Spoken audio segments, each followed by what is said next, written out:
Je suis libre, j'ai choisi la liberté, car le Seigneur a promis de me redonner la vie, avec lui pour toujours liberté. Alléluia. Je suis libre, je suis libre, j'ai choisi la liberté, car le Seigneur a promis de me redonner la vie, avec lui pour toujours liberté. Plus de doute, plus de doute, j'ai choisi la liberté, car le Seigneur a promis de me redonner la vie, avec lui pour toujours liberté. Plus de crainte, plus de crainte, j'ai choisi la liberté, car le Seigneur a promis de me redonner la vie, avec lui pour toujours liberté. Seigneur, nous te remercions pour la liberté que tu nous as donnée. Là où l'Esprit de Dieu est la liberté que ta parole nous dit. Et ce matin, nous voulons louer, glorifier ton nom en toute liberté. Nous voulons partager ta parole en toute liberté, sans doute, sans crainte, Seigneur, parce que tu es celui qui est au milieu de nous. Nous, Seigneur, nous voulons te dire merci. Merci de nous avoir réunis encore de nouveau, Seigneur, dans cette maison. Merci encore pour ta présence par l'Esprit Saint au milieu de nous. Ta parole est la vérité. Tu bénis cette parole, Seigneur. Tu mets ce qu'il faut dans ma bouche, Père éternel, mon Dieu. Que rien ne vient de moi-même, Seigneur, mais que tout vient par le Saint-Esprit. Seigneur, merci de bénir ta parole. Rends-nous attentifs à cette parole, Seigneur, mon Dieu. Que ton nom soit béni, ton nom soit glorifié, ton nom soit élevé encore au milieu de nos pères, dans le nom puissant de ton Fils Jésus-Christ. Amen. Amen. Alléluia. Amen. Jésus soit béni. Pourquoi j'ai pris ce chant? Vous allez savoir, vous allez voir pourquoi. Je suis libre, libre en Jésus-Christ. Pourquoi libre? Seul Jésus peut nous libérer. Amen. Seul Jésus peut enlever notre fardeau. Lisons Luc chapitre 13 à partir du verset 10. Il nous dit, Luc chapitre 13 à partir du verset 10. Vous allez voir dans ce chapitre, il y a beaucoup d'enseignements. J'ai choisi à partir du verset 10, pourquoi? Parce que le Seigneur m'a mis à cœur cette partie-là. Jésus enseignait, tout le monde c'est bon? 10 versets, chapitre 13 à partir du verset 10. Jésus enseignait dans une des synagogues le jour du sabbat. Et voici, il y avait là une femme possédée d'un esprit qui la rendait infirme. Depuis 18 ans, elle était courbée et ne pouvait aucunement se redresser. Lorsqu'il la vit, qui c'est qui a vu cette femme? Jésus. Jésus lui adressa la parole et lui dit, femme, tu es délivrée de ton infirmité. Et il lui imposa les mains. À l'instant, elle se redressa et glorifia Dieu. Mais, il y a un mais. Toujours un mais pour contredire. Le chef de la synagogue, indigné de ce que Jésus avait opéré, cette guérison, un jour de sabbat, dit la foule.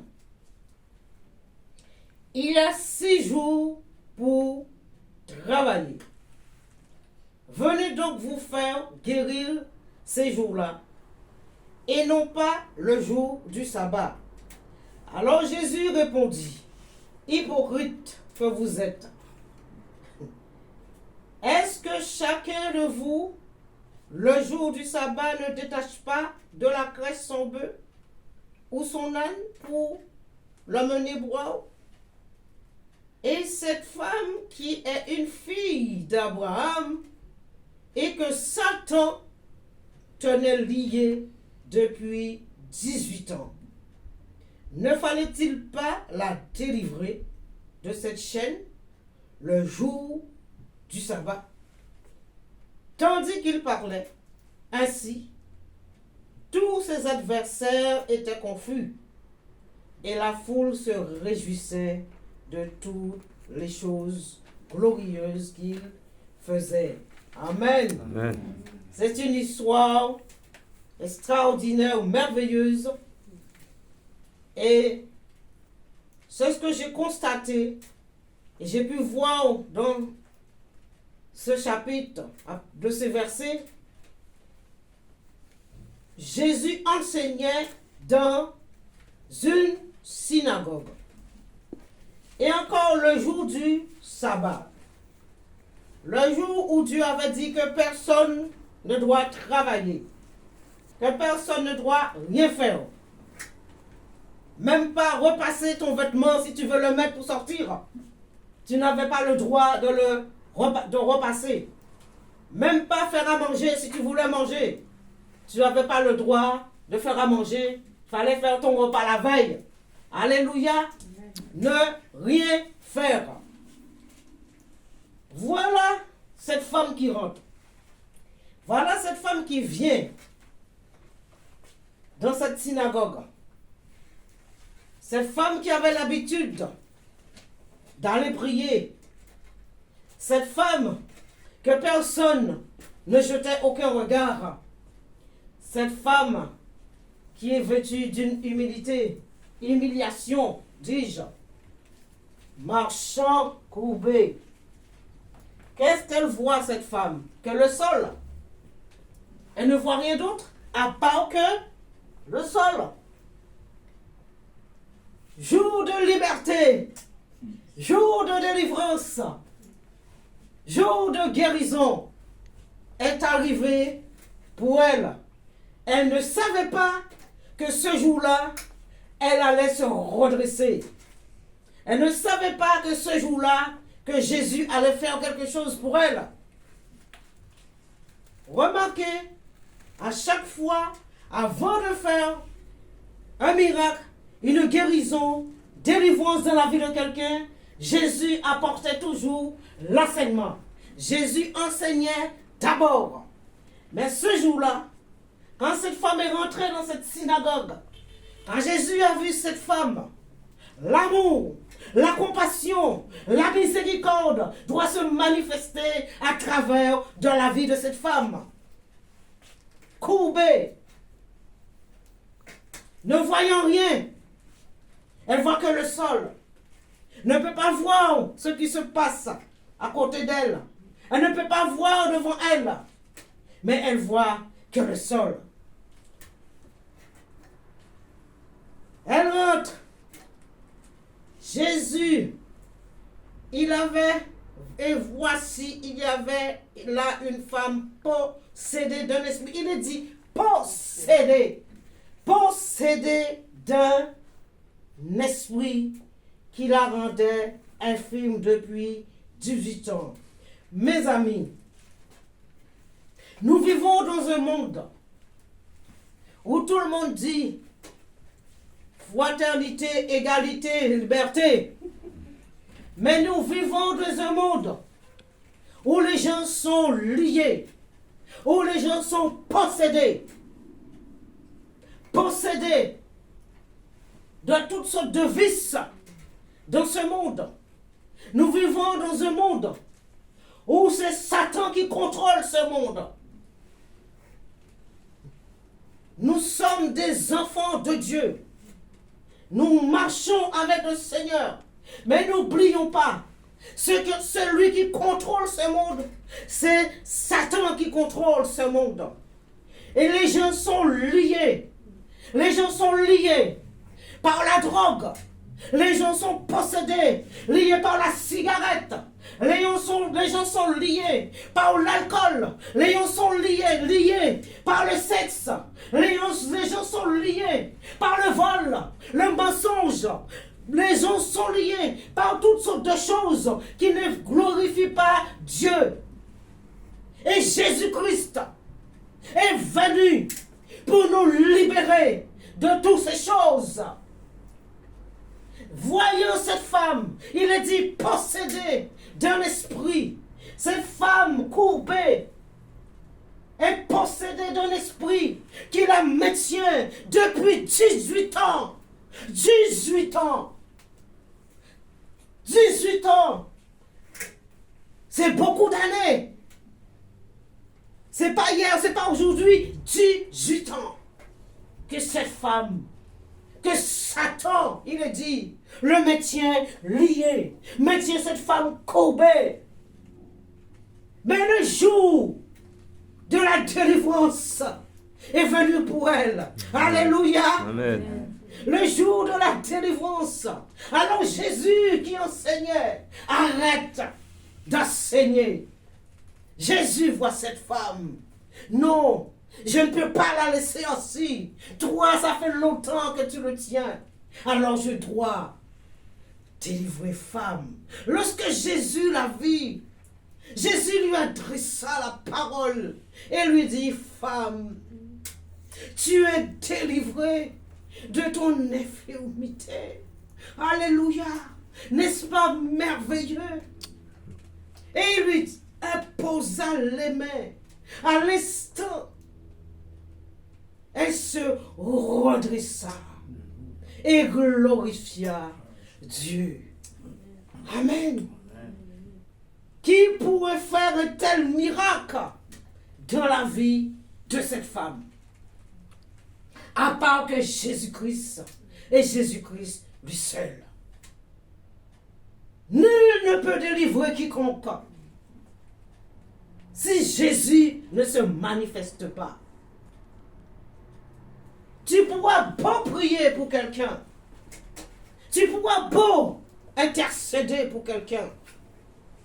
Mais si Jésus ne se manifeste pas, la personne ne sera pas délivrée. Si Jésus ne se manifeste pas, la personne restera toujours liée. Jésus s'est manifesté dans la vie de cette femme. Pour la première fois en 18 ans, elle s'est redressée. Et elle a vu, elle a commencé à voir le ciel. Elle a commencé à voir les gens autour d'elle. Et cette femme commence à marcher droitement. Alléluia. Amen. Oh, Jésus est vivant. Et là, elle a commencé à glorifier son Dieu. Elle a commencé à dire merci pour ce que tu as fait pour moi. On ne sait pas qui, on ne mentionne pas le nom de cette femme. Mais tout ce que nous savons, que Jésus a fait ce miracle dans sa vie. Amen. Jésus l'a libéré. Amen. Amen. Amen. Oh, alléluia. Alors, lorsque Jésus fait quelque chose dans notre vie, lorsque Dieu intervient dans notre vie, nous faisons quoi? Le remercier, le louer, le glorifier. Et cette femme, c'est ce qu'elle a fait. Tant de miracles que Jésus a fait dans la Bible. Tant de miracles que Jésus a guéri, délivré, les aveugles, les lépreux.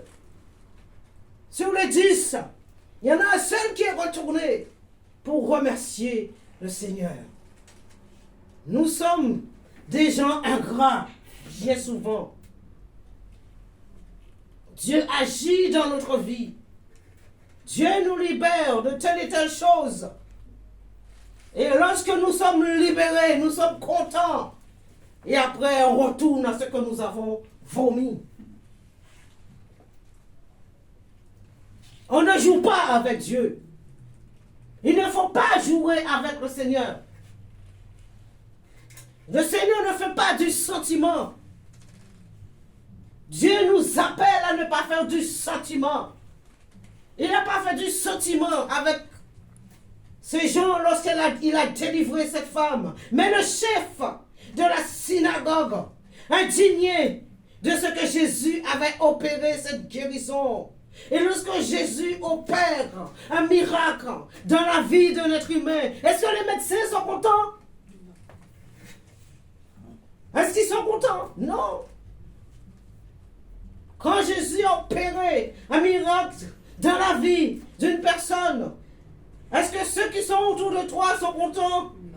Non. Au contraire, il aimerait bien que tu restes ainsi, que tu gardes, que ta maladie te ronge et t'amène jusqu'à la mort. Mais le Jésus ne veut pas que la maladie nous amène jusqu'à la mort. C'est par ces meurtrissures que nous sommes guéris. Jésus veut nous guérir. Jésus veut nous libérer de tout tracas, de tout souci, de toutes choses qui nous accablent. N'oublions pas la puissance. Toute autorité lui a été donnée dans le ciel et sur la terre. Il a tout pouvoir. Et ce chef de la synagogue qui vient interpeller et de dire, il ne s'adresse pas non seulement à Jésus. Ce n'est pas la foule qui a fait ce miracle. C'est Jésus qui a fait. Alors, qu'est-ce qu'il fait? Il attaque la foule. Il dit à la foule, pourquoi vous venez vous faire guérir un jour de sabbat? Il y a 6 jours pour travailler. Venez donc vous faire guérir ce jour-là et non pas le jour du sabbat. Alors, pourquoi tu t'adresses pas à Jésus? Est-ce que c'est la foule qui a fait cette miracle? Qui c'est qui a fait cette miracle? C'est Jésus. Qui c'est qui a délivré la femme? Jésus. C'est la foule ou c'est Jésus? C'est Jésus. Alors pourquoi tu ne t'adresses pas à Jésus? Il y a un problème là. Vous voyez pas qu'il y a un problème? Il y a un problème là. Pourquoi ce chef ne s'adresse pas à Jésus lui-même? Tu t'adresses à la foule. La foule, ils étaient là pour écouter l'enseignement. La foule, ils étaient là pour voir les miracles que Jésus faisait. Et nous aimons bien voir les miracles. Nous aimons être. Alléluia. Nous aimons bien voir quand le serviteur agit pour s'agiter. Et il n'y a rien qui se fait. Mais là, quelque chose. Et le chef, Jésus dit, hypocrite. Aïe, aïe, aïe. C'est vraiment l'hypocrisie. Hein? Ah ouais. C'est vraiment l'hypocrisie. Hein? Nous, c'est vraiment l'hypocrisie. Jésus connaît nos cœurs. Il connaît nos pensées. Il sait ce qui se passe en nous. Alors tu viens, grand chef. C'est moi qui commande. C'est moi qui fais. C'est moi qui dis.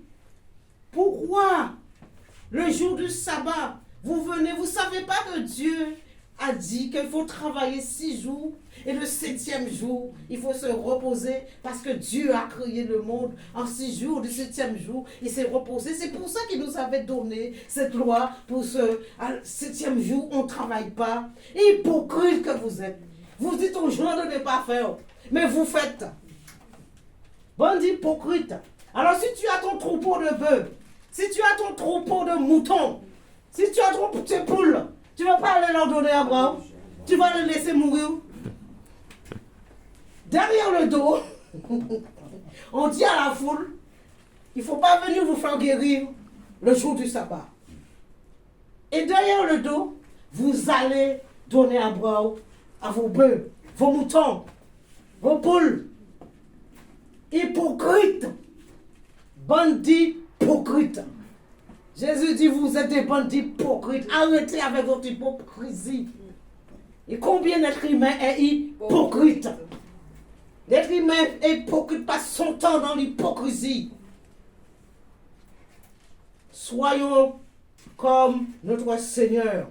Soyez l'imitatrice, l'imitateur de Christ. Je ne suis pas là pour faire du sentiment. Je suis l'imitatrice de Christ.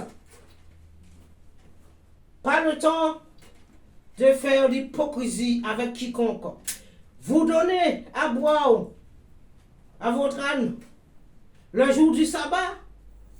Et cette femme qui est une fille d'Abraham et que Satan tenait liée depuis 18 ans. Il est bien dit que Satan tenait cette femme liée depuis 18 ans. Mes amis, sachez une chose. Lorsque quelqu'un est attaché à quelque chose, c'est parce que ce démon le tient lié. Ce démon ne veut pas qu'il lâche la drogue, la cigarette, l'alcool, la violence, l'addiction, le sexe. Ces gens-là sont liés. Les démons les tiennent liés. Des années et des années. Des années et des années. Cette famille le tient courbé. Mais le jour de sa délivrance est venu. Alléluia. Le jour de la liberté est venu pour elle. Jésus n'a pas hésité un seul instant d'offrande la loi, le sabbat, que son Père lui-même avait autorisé. Si tu vois le Fils, tu as vu le Père. Le Père est en moi, je suis dans le Père. Je fais ce que mon Père me dit. Alléluia. Jésus est le sabbat lui-même. Les gens n'avaient pas compris. Il avait toute autorité. Il avait l'autorité d'offrande les lois. Il faisait ce qu'il voulait. Il avait envie de guérir, il le fait. Parce que pourquoi? Les hommes, ce sont des hypocrites. Il dit aux gens, ne fais pas. Ton pasteur te dit, ne fais pas. Et derrière le dos, il le fait. Je ne veux pas vous dire, ne fais pas, et que derrière le dos, je fais. Non. Je suis là pour donner l'exemple. Et lorsque cette femme a reçu cette délivrance, lorsque cette femme a reçu cette liberté, est-ce que quand Dieu a opéré un miracle dans votre vie, les gens autour de vous sont contents? Non. Non. Ceux qui sont autour de vous ne sont pas contents. Au contraire, ils se réjouissent de ton malheur. Mais le jour de la délivrance, alléluia, Jésus dit, et cette femme qui est une fille d'Abraham et que Satan tenait liée depuis 18 ans, ne fallait-il pas la délivrer de cette chaîne le jour du sabbat? Liée, il fallait enlever cette chaîne. Et lorsqu'on est lié, si quelqu'un ne vient pas te détacher, tu resteras toujours lié. Alléluia. Si tu ne fais pas d'effort pour te délivrer toi-même, et toi-même tu ne peux pas te délivrer, il faut quelqu'un pour que tu puisses te délivrer. Et c'est Jésus, et Jésus seul. Je ne peux rien faire pour toi. Je ne peux rien faire que déplorer la grâce de mon Dieu pour que lui-même se manifeste. Alléluia. Je me souviens, j'ai reçu un coup de fil. Mon cousin était à l'hôpital. Il avait déjà subi 14 opérations. 14 opérations.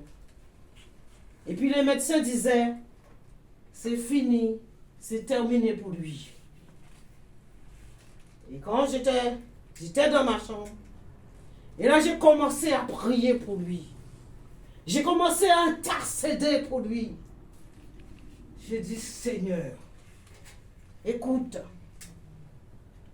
tu es le Dieu de la guérison. Tu es le Dieu qui libère. Je te demande, là où il est maintenant, couché sous ce lit d'hôpital, de le toucher, Seigneur, et qu'il n'y ait rien d'opération. Et après, je suis parti le voir. Et quand je suis arrivé à l'hôpital, j'ai vu mon cousin. J'avais déjà vu un squelette qui n'a ni... Il n'y a pas de chair, il n'y a rien du tout. Oh, mon Dieu. Il était couché là. Et j'ai commencé à pleurer. Je suis très sensible aux âmes. Et lorsque je prie, ce n'est pas semblant. Ce n'est pas prier pour prier. Vous comprenez? Je veux voir mon Dieu agir. Commencer à prier. J'ai prié pour mon cousin. Et Dieu l'a relevé. Et après, il n'a plus subi d'autres opérations. Il a dû vivre 10 ans en plus. Les médecins l'avaient déjà condamné. Condamné. Et souvent, les médecins nous condamnent. Ils n'ont pas la solution. La résolution, c'est Jésus. La solution, c'est Jésus. Si Jésus n'intervient pas dans la vie d'un être humain, tout ce que le médecin dira, tout ce que les gens diront autour, c'est fini, ça sera la mort. Parce qu'ils t'enverront directement dans le tombeau. Et il faut refuser ces choses. Jésus est venu pour libérer. Amen. Amen. Ma petite fille m'a dit avant-hier au téléphone, Mamie, si tu es allergique au chat, prie le Seigneur pour te délivrer. Elle est bonne cette petite, hein? Pour que tu puisses recevoir la guérison. Elle m'a dit, maman est allergique au chat et maman a été guérie, délivrée de l'allergie. Alors je dis, ma puce, ma chérie, Dieu fait comme il veut. N'est-ce pas? Si Dieu a guéri ta maman, et c'est pourquoi moi, je n'étais pas allergique au chat. Vous savez, je suis devenue allergique au chat parce que j'étais enceinte. J'attendais ma fille Naomi. Et au travail, le chat est passé. Il m'a pas touché. Le chat ne m'a pas touché. Je vous dis bien, il ne m'a pas touché. J'étais là et le chat fait ça, flap. C'était un chat, la collègue, la gardienne. À l'espace d'une seconde, j'étais pas bien. À l'espace, je dis, d'une seconde, ma tête a commencé à tourner. J'étais pas bien. Je me sentais pas bien. Et quand je suis partie voir le reste de mes collègues, et ils ont vu ma tête, ils m'ont dit, mon Dieu, qu'est-ce que tu as? Tu es toute blanche. J'étais déjà toute blanche. Alors je lui dis, je ne sais pas, depuis que le chat est passé, je dis, le chat ne m'a pas touché, mais le chat est passé. Et depuis que le chat est passé, j'étais pas bien. Je ne pouvais plus rentrer chez moi. C'est un professeur qui m'a ramené chez moi. Écoutez bien, qui m'a ramené chez moi à ma maison. Je vous dis, le soir, j'avais le cou comme ça. C'était déjà gonflé. Tout ça, je ne pouvais pas ni faire ça, ni faire ça. J'ai appelé ma mère. Ma mère est venue avec mon beau-frère. Ils m'ont emmené, c'était le moment de Noël. Ils m'ont emmené chez ma soeur parce qu'eux, ils devaient passer leur fête. Alors ma mère a dit, tu ne resteras pas toute seule dans la maison, on part avec toi. Donc ils sont partis avec moi. Ils m'ont emmené chez ma soeur. Je vous dis, pendant toute cette brouhaha de fête, j'étais couché et tout le monde dans leur musique. Et, tu vois, c'était pas un endroit pour moi. Mais j'avais pas le choix. Je ne pouvais pas rester seule chez moi. Je ne savais pas qu'est-ce qui allait se passer. Et puis, le lendemain, toutes les 5 minutes, ma mère venait voir si ça allait. Il me dit, on t'amène à l'hôpital. J'ai dit, non, je ne veux pas aller à l'hôpital. Je ne veux pas aller à l'hôpital. Je suis restée. Et donc, à chaque fois, il venait voir. Le lendemain, ça a commencé à descendre. Et comme j'avais rendez-vous avec mon gynéco, écoutez, hein, c'est pas la blague que je vous raconte là. Quand j'avais rendez-vous avec mon gynéco le mardi, j'ai été le voir, il n'y avait plus, c'était... Alors il me dit, ça a été, je lui dis, docteur, vous savez, j'ai passé le week-end, le cou enflé, je ne pouvais pas bouger. Alors il me dit, vous avez mangé quoi? Vous avez mangé de la salade? J'ai dit non. Alors je lui ai expliqué. J'ai dit, comme j'étais au travail, le chat est passé. Et il m'a dit, oh ma petite, oh là là, c'est grave pour vous. J'ai dit, comment ça c'est grave? Alors il me dit, vous avez fait la tosmoplasmose et il faut vous faire avorter. J'ai dit, pardon? J'ai dit, vous avez un problème ou quoi? J'ai dit, non, ça va pas. J'ai dit, vous voulez que j'aille en enfer?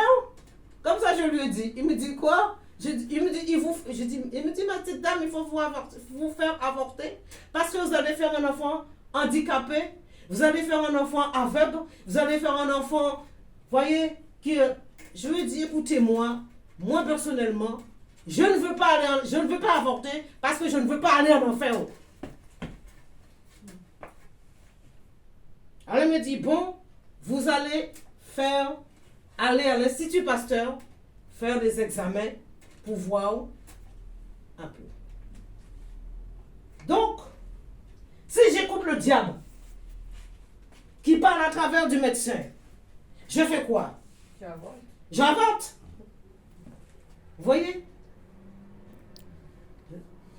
Tous ceux qui n'ont pas Christ dans leur vie,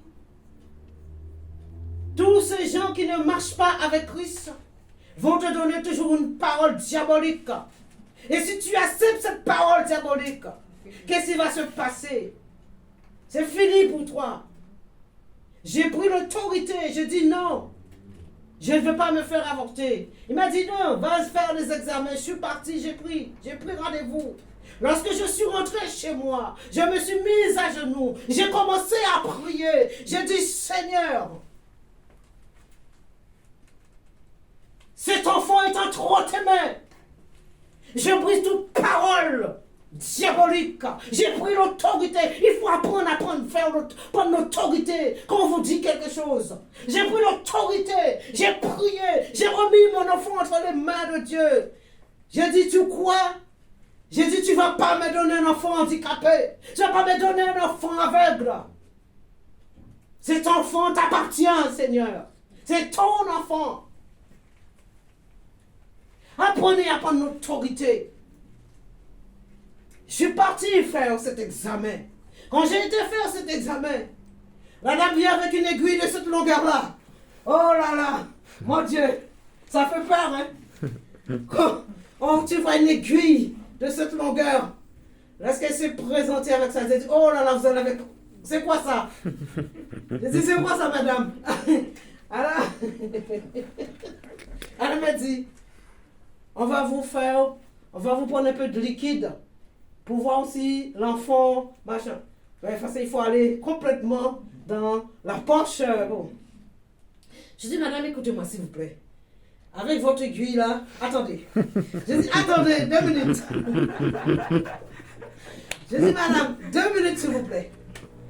Elle m'a dit, j'ai dit, écoutez, laissez-moi prier. Alors je dis, Seigneur, tu vois la longueur de cette aiguille-là? Je ne veux pas sentir quoi que ce soit dans mon ventre. Je dis, Seigneur, que ce n'est pas elle qui me pique, mais que c'est toi qui me pique. Après, je dis, vous pouvez y aller, madame, c'est bon. J'ai terminé. Et puis elle m'a regardé. Je vous assure, quand elle a mis l'aiguille, j'ai rien senti. À 2 minutes, elle m'a dit, j'ai dit, c'est bon, c'est fini, ça y est. Elle me dit, oui, c'est bon, on a prié. Un peu liquide. Et puis je suis partie, je suis rentrée chez moi.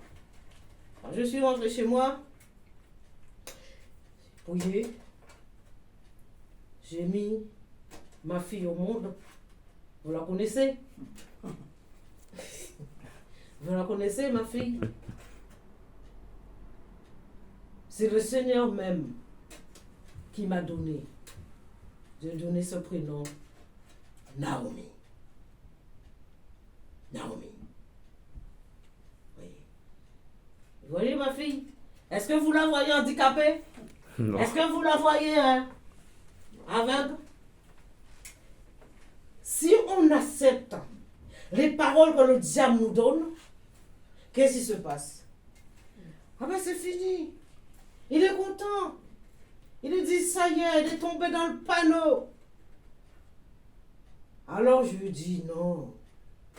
J'ai appris, le Seigneur m'a appris, m'a montré, m'a donné l'autorité de refuser les choses du diable. Il faut savoir refuser les choses du diable. Vous comprenez? Ne vous laissez pas berner par les paroles de l'ennemi. Les médecins sont là pour nous soigner. Ils soignent. Je n'ai rien contre les médecins. Je n'ai rien. Ils ont fait leurs études pour pouvoir soigner les malades. Mais les médecins ne guérissent pas. Celui qui guérit, dernière option, c'est Jésus. Quand on te dit c'est fini, la dernière option, tu dis ce n'est pas fini, mais Jésus. Jésus. Tu fais appel à Jésus. Tu cries Jésus. Reconnais qu'il est venu pour toi. Reconnais. Il est venu pour te sauver. Reconnais qu'il est venu pour te donner cette liberté. Mais ne fais pas de cette liberté n'importe quoi, n'importe comment. Souvent on dit la liberté, fraternité, égalité, voilà, regardez la France, toujours. Mais c'est du n'importe quoi. Rien n'est respecté. Il n'y a pas d'égalité, ni fraternité, ni liberté. Rien n'est respecté. À travers de ce message, c'est une belle histoire, n'est-ce pas? Ah là là, j'aime l'enseignement de Jésus. Un jour, je dis, Seigneur, si un jour tu me permets de parler, de prêcher, je veux parler que de toi. Je veux parler de ce que tu as fait. Et aujourd'hui, on met l'enseignement de Jésus de côté pour enseigner toutes sortes de choses qui n'ont rien à voir avec le salut. Je suis là ce matin pour te dire, Dieu te dit, il veut vraiment te libérer. Il veut vraiment briser les chaînes. Es-tu prêt? Es-tu réellement prêt? Et de laisser Jésus briser cette chaîne. De laisser Jésus te libérer. De laisser Jésus te retirer dans la main du diable. Parce que le diable nous tient captifs bien souvent. Tandis qu'il parlait ainsi, tous ses adversaires étaient confus et la foule se réjouissait de toutes les choses glorieuses qu'il faisait. Amen. Amen. On aime bien les miracles. On aime bien courir après les serviteurs. On entend, tiens, il y a tel prophète, tel ceci. Et quand tu arrives dans la salle, tu ne vois rien. Tu vois que c'est du pipeau. Rien ne se fait. C'est berné. Confie-toi en Jésus. Remets-toi dans les mains du Seigneur. Pas besoin de courir après un tel. Pas besoin de courir et de dire, un tel fait ci, un tel fait ça. Viens voir. Dans ta chambre, tu peux prier, crier à Jésus. C'est ce que j'ai fait. qu'on m'a donné cette parole avortée, j'étais au pied du Seigneur toute seule, réclamer la grâce de Dieu sur mon enfant, réclamer la grâce de Dieu sur mon bébé. Amen. Alléluia. Je refuse toutes les paroles négatives qui viennent, quelle que soit la bouche des médecins, la bouche des serviteurs, la bouche de ceux qui m'entourent, de la famille. Je refuse. Au nom de Jésus. Je refuse. Parce que la tactique de l'ennemi, c'est nous utiliser ceux qui sont autour pour te démolir, pour te descendre, pour te faire croire que Jésus n'existe pas. Jésus est vivant. Jésus est ressuscité. Jésus est assis à la droite du Père. Et il fait quoi? Il intercède pour chacun de nous. Il intercède pour moi. Demandons pardon. Le péché nous lie. Le péché nous tient captifs. Et cette femme, 18 ans. 18 ans. Qu'est-ce qui te lie pendant tant d'années? Qu'est-ce qui te tient pendant tant d'années? Rentre en toi-même. Examine-toi. Chaque jour, je m'examine. Chaque jour, je dis, Seigneur, s'il y a quelque chose en moi qui me lie, qui me tient, libère-moi, Seigneur. Libère-moi. Libère mes pensées. Je ne veux rien qui ne vient de toi. Tiens ma bouche, Seigneur. Demandons à Dieu de nous libérer des choses qui nous tiennent. Alléluia. Amen. Demandons au Seigneur de briser les chaînes comme il a brisé les chaînes de la vie de cette femme. Ne regardez pas aux belles choses de ce monde. Tout ça, c'est périssable. Mais ce qui porte, ce que Dieu veut, c'est toi. Ce que le Seigneur veut, c'est nous. C'est nous, il veut nous libérer. Tu es malade, demande au Seigneur. Libre à lui de faire ce qu'il veut. Et je dis à ma petite fille, si Dieu m'a pas guéri, m'a pas délivré de l'allergie du chat, et c'est pourquoi. C'est pour sa gloire. Pour raconter ses merveilles, raconter ce qui s'est passé. Alléluia. Je n'ai pas peur de dire ce que Jésus a fait dans ma vie. Je n'ai pas peur d'affronter les médecins. Amen. Dieu soit béni. Un jour, il y en a un qui m'a dit, j'ai du diabète. Jésus, vous avez vu ça où?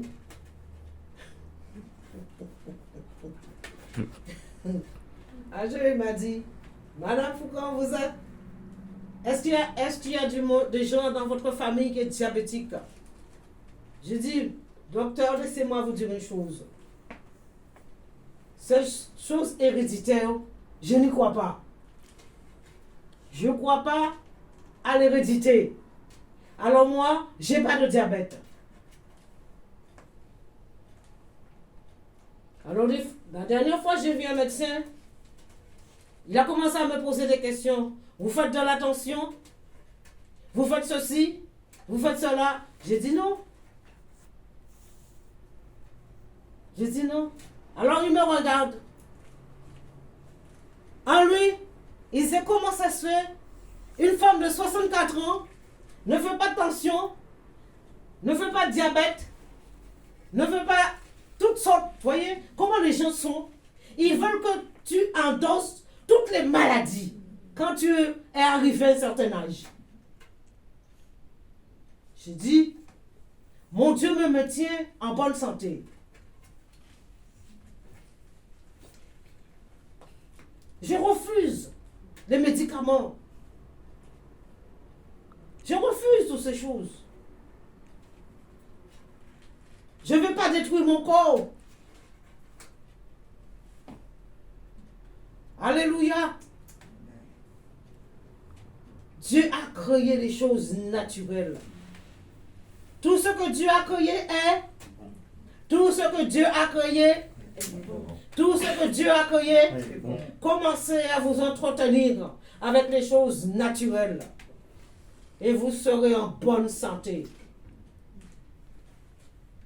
Mangez les choses naturelles. Et vous serez en bonne santé. Vous savez, je suis une femme athée. Hein? Je bois beaucoup de thé. J'aime bien le thé. Alléluia. Je suis une femme athée. Je bois beaucoup de thé. Dans ma cuisine, vous avez toutes les bois de toutes sortes. J'aime le thé. Je bois beaucoup de thé. Amen. Que Dieu soit béni pour sa parole qui est la vérité. Ce matin, si tu veux que le Seigneur puisse briser les liens, cette chaîne que l'ennemi te tient lié, mets-toi debout. Nous allons prier pour toi. Nous allons prier que Dieu puisse vraiment briser cette chaîne qui te tient. Nous allons prier pour que Dieu puisse vraiment agir dans ta vie. Mais sache qu'une chose, quand tu seras libéré, comme cette femme, donnez gloire à Dieu et continue à marcher dans l'empreinte de Jésus. Soyez bénis, soyez glorifiés, que Dieu soit glorifié, que Dieu soit exalté pour cette parole qui est si merveilleuse. Peut-être quelqu'un d'autre l'expliquera mieux que moi. Merci Seigneur pour l'inspiration d'une manière comme il veut. Alléluia. Dieu soit béni. Dieu soit exalté. Mettez-vous debout. Nous allons remercier le Seigneur. Merci.